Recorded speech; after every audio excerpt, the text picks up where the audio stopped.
कमांद चेने असां कुहाड़ी चेने वरह चेने सिर ते पटका बधे पैरों नंगे चढ़ते हैं खजी दे उत्थों एडे गिनो त्रोड़ के तले घेना ने इत्थे वाल अलहदा अलहदा करना कच्चा अलहदा पक्कियां अलहदा निनामे की वजह तो बारिशों की वजह को खजियां कमज़ोर हो गया।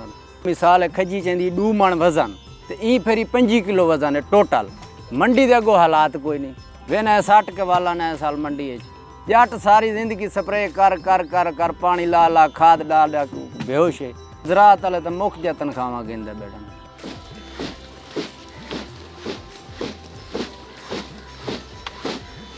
मेरा नाम मोहम्मद असगर है, शेर शाह में मौजूद हूँ।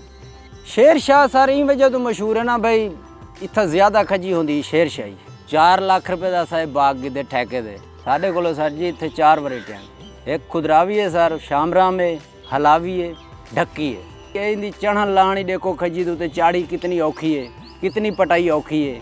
चीनी डेग गिनो रद्दी डेग गिनो डाल डेग गिनो छड़ी डाले तो सर जी 500-600 रुपये की डाल मिलती पई है। चीनी 150 रुपये किलो मिलती पई है जड़ा असा कैमिकल लेना है सर जी अगे 100 रुपये का मिलता पिया हुण इस टाइम 400 रुपये का मिलता पिया।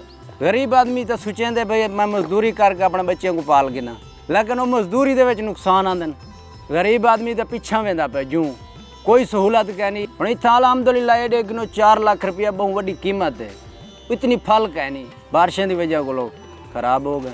सिंध सखर है तो बई खजी है जी सखर सिंध सड़ींदी है ये पंजाब में मशहूर है पूरे पंजाब में लेकिन महंगाई की वजह को फिर कोई घिंदा ही नहीं पिया। हुण अगर ज़राअत वाले काम करे ना तो खजियां कमज़ोरियां ना गिने ना तो साकू दसेंदे नहीं असा कि मारू अगो हुण वो स्प्रियां सर जने असा मारूँ या कि तले आन पोसी ऑटोमैटिक हुण कशा दसन तो कई इलाके फिरें।